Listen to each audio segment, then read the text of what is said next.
Hello guys, Yellow Vlog back with another video, and today I'm going to be going over the Marvel Legends Stan Lee figure, and I do think this is from the 80th anniversary line. Don't really know, this isn't really like a throwback or anything, it's just a Stan Lee from the Avengers movie, and this is what it looks like on the back here, and you see Stan Lee, of course, right there in the action figure form, and then you can see a read-up right here that says, inspired by Stan Lee's cameo as a skeptical chess player in Marvel's The Avengers. So you could see the actual poster for The Avengers on the back. It is a spot varnished kind of poster, so that is pretty cool. And then on the back, you could see, of course, Stan right here, which looks awesome, the little checker board in the back, and the chessboard in the back there, and then everything he comes with on the front, which this looks really cool. It says Stan Lee right there, made by Hasbro, and on the side, you see it does say Excelsior, this nice reflective color, to be Stan Lee's signature there. And then you have it on the shield too, and on the front of the box, which looks really nice, and you of course see Stan sitting right there. Here's the Stan Lee figure, and he looks really good, and I do have a huge complaint with him, unfortunately, later. But I do want to get into the accessories, but before I do, I kind of have to, you know, of course, rest in peace, you know, Stan Lee. This isn't just an ordinary action figure review to me. This is, you know, the Stan Lee we're talking about. So this does mean a lot to me, and it does mean a lot to have this action figure. I won't be having any biases because it's a Stan Lee action figure, but I did just want to point out that this does mean a lot to me having this action figure in hand. So taking a look at the checkerboard piece that they do give us here, and it kind of sucks that it's not open. I'd rather have just a kind of like sculpt or mold where the checkerboard is open and has some pieces and stuff like that. It would have looked a lot cooler. So it is disappointing that it's all folded up like this. Maybe if it was like that like briefcase in the Ironmonger and Obadiah Stane 2-pack where it could have been open, that would have been a lot nicer, but it is just folded up for him to kind of carry like that. So I guess, you know, you can do that if you wanted to put on display, really, but this doesn't really serve much purpose when it's all folded up like this. And then next we have the shield, which is absolutely beautiful. It's pretty much just a normal Captain America shield with the Stan Lee signature. Obviously not a signature on it, but it still looks really nice, and it's pretty close to it. And I do like this a lot. We have that silver metallic kind of gray on the back with those dark brown straps, which you normally just put in any single hand and it'll look nice. I do really like this a lot. Although he was not the one to create Captain America, you know, this probably just makes the most sense to really have a signature on, besides the box and stuff like that. But it does look really nice, and I like when, you know, seeing it next to Stan Lee. It does look pretty cool. But those will be the only accessories, so let's get on to the figure.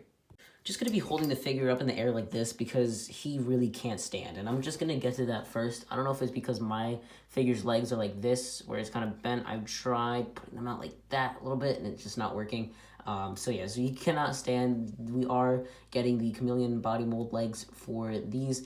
And, you know, it's just very annoying. You cannot stand him because of the fact that it's not flat. There's no flatness to it.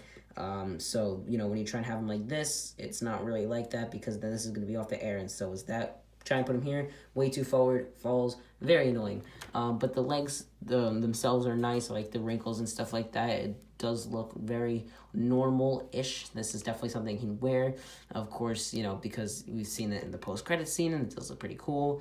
You can take the jacket off. I prefer not to because I just like having it on, and I think it's, you know, fine like that. But I do think it is pretty cool, and there's not really much to talk about here. You can see all the buttons and stuff like that. So it does look really nice. The glasses you can move up. You just want to be a little careful. You can see the eyes are painted under there, which looks nice. I prefer the glasses over like this and like that, and it's nice. They did a really good job with the head here. They did really good. The hair and everything, and on the back, it looks so nice. And Hasbro did such an amazing job with the little accents of like a normal gray or like that like lightish gray on the darker gray. It looks really nice. And he does have the disc hinge, so no well, I mean, yeah, you can have pivot. You actually can pretty well for a figure that's on the disc hinge, but you don't have to worry about it popping off as easy or like breaking or whatever because it is on the disc hinge, which I do always prefer.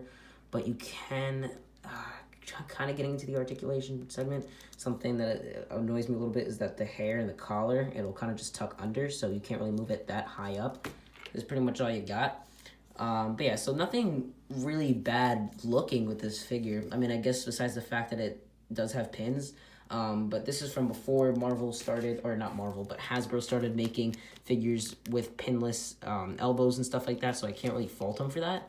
But everything does look pretty good, and getting into the articulation, his arms do move this high up there, which is obviously normal. Full 360 with the arms, and then he does have double jointed elbows here, pretty much, yeah, like double jointed elbows there, and then the regular hinges and stuff like that. Of course, the hands move, of course, no interchangeable hands, as I showed you the accessories. And then, yeah, the head looks up this high, and then the head looks this far down, which is really good.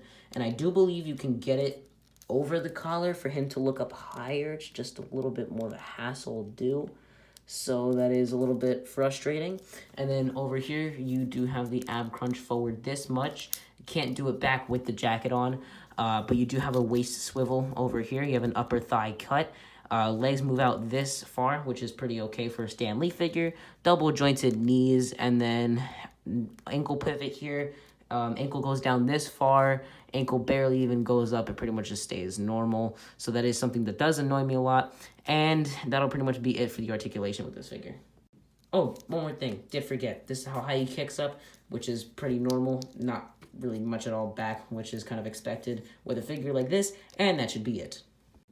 So measuring this Stan Lee figure, you can see he does stand at, I'd say 6.5 inches, right at that mark, which is pretty nice.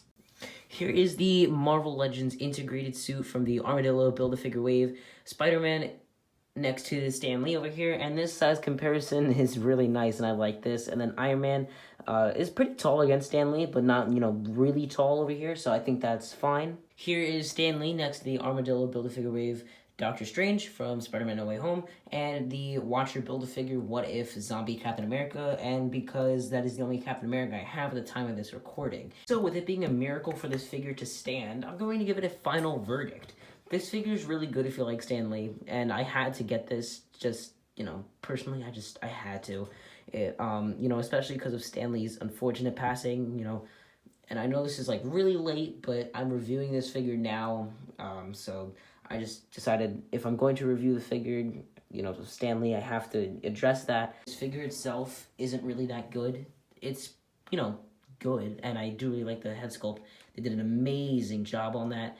Everything else is fine. It's until the legs, which is the biggest part because of how, like, bad they are. That being said, thank you guys so much for watching. If you enjoyed the video and you're new to the channel, please do me a favor and subscribe and hit the notification bell so that way you know when I post more videos like this. Also, don't forget to let me know what you thought about this figure in the comment section below. Thank you guys so much again for watching, and I'll see you in the next video. Bye.